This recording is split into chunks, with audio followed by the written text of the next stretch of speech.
Imaginez-vous dans 10 ans, vous travaillez dur, vous payez vos impôts, vous suivez les règles, mais votre compte en banque semble toujours aussi vide, votre pouvoir d'achat s'effrite, vos factures grimpent et l'avenir ressemble à un tunnel sans fin. Pourquoi? Eh bien parce qu'en France, en 2025, des forces économiques et structurelles vous tirent vers le bas, presque sans que vous vous en rendiez compte, car la France, malgré ses atouts, est engluée dans des défis économiques qui plombent le portefeuille des Français. Ces défis, ils sont multiples, ils s'accumulent et ils touchent tout le monde, que vous soyez salarié, entrepreneur ou même retraité. On va les décortiquer un par un pour bien comprendre l'ampleur du problème, et je vous révélerai à la fin comment faire pour s'en sortir malgré toutes ces difficultés. Premier défi, la bureaucratie étouffante. En France, lancer une entreprise ou même gérer ses finances personnelles, c'est comme courir un marathon avec des poids aux chevilles. Les démarches administratives sont complexes, longues et douloureuses. Selon une étude de la Banque mondiale, la France se classe 32e sur 190 pays pour la facilité de faire des affaires en 2023, ce qui est plutôt très mauvais pour un pays développé.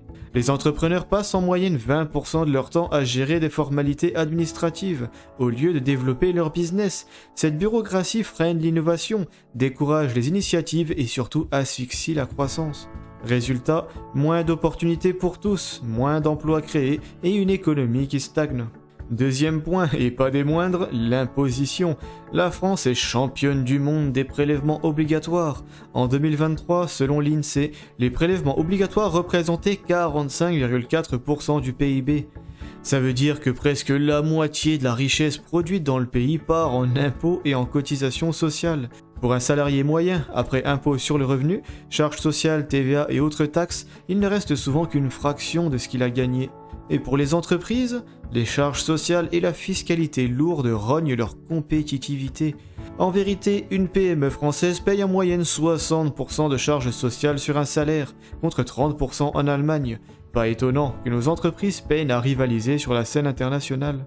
Troisième défi, le manque d'opportunités économiques. En 2025, l'économie française tourne au ralenti. Selon les projections de la Banque de France, la croissance du PIB ne devrait atteindre que 0,7% à mi-année, un chiffre famélique comparé aux 2,7% prévus pour l'économie mondiale. Pourquoi cette faiblesse? Parce que la France souffre d'un déficit commercial chronique, on importe plus qu'on exporte. Nos industries perdent du terrain, nos PME galèrent à trouver des financements et les jeunes talents partent chercher des opportunités ailleurs, à Londres, à Dubaï ou à Singapour. Ce manque de dynamisme économique limite les perspectives d'emploi et de progression salariale, rendant l'ascenseur social presque à l'arrêt.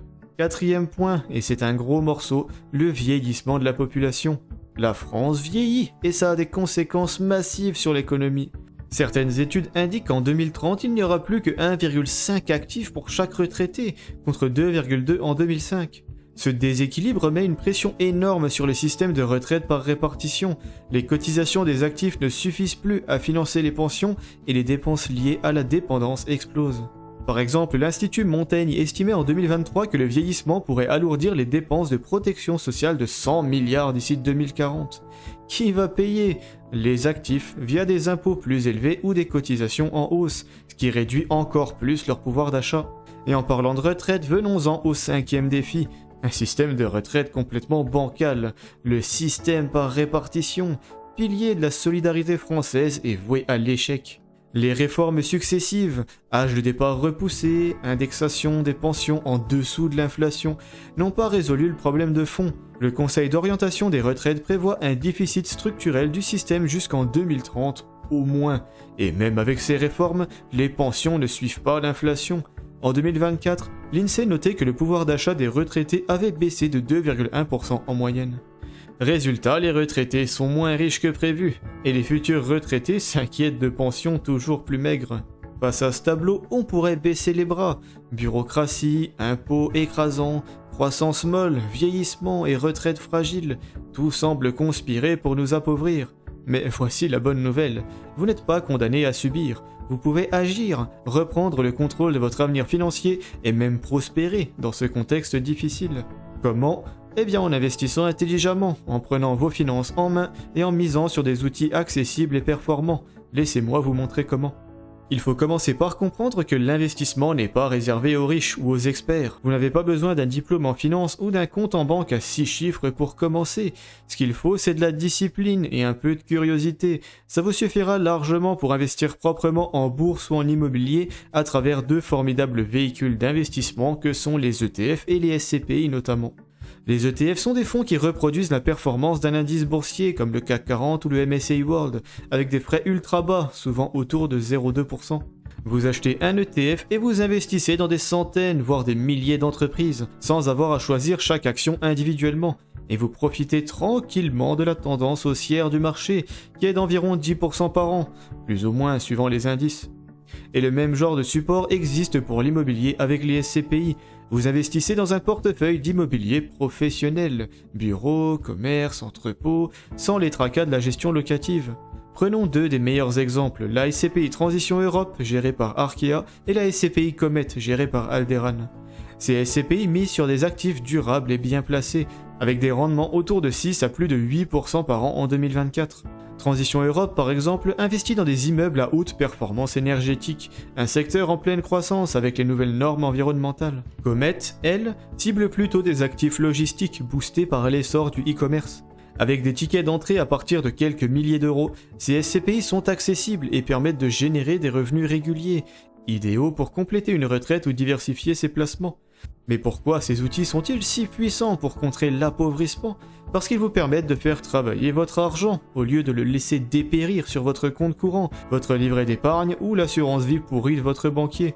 En investissant, vous créez des sources de revenus passifs, vous protégez votre capital contre l'inflation et vous construisez un patrimoine sur le long terme. Mettre tout ça en place est assez simple, et vous pourrez aller chercher un beau rendement de 8 ou 9% par an sans trop de problèmes. Mais il existe un certain nombre d'astuces plus spécifiques pour arriver à la stratégie parfaite. Sachez que je peux justement vous aider à obtenir une stratégie aussi puissante que possible à travers mon programme de coaching individuel. On discute un peu de votre situation, je vous explique ce que je ferai à votre place et je vous donne tout le raisonnement qui va avec. Plus d'infos sur mon site en description. Pour résumer, la France en 2025 est un pays où les défis économiques pèsent sur votre pouvoir d'achat, mais vous n'êtes pas obligé de subir. En prenant votre finance en main, en investissant dans des outils comme les ETF, les SCPI, mais aussi la crypto et d'autres supports très intéressants, vous pouvez non seulement protéger votre argent, mais surtout le faire fructifier et aller chercher un avenir meilleur. Et je n'exagère pas, j'ai récemment analysé le patrimoine de Sophie, qui a 45 ans et qui souhaitait justement améliorer sa situation. Je vous invite à découvrir tout ça dans cette vidéo, dont le lien apparaît en haut et en description. Mais sur ce, il est temps que je vous laisse. Je vous invite à aimer la vidéo si elle vous a été utile, et à vous abonner à la chaîne si mon contenu vous plaît. Ciao!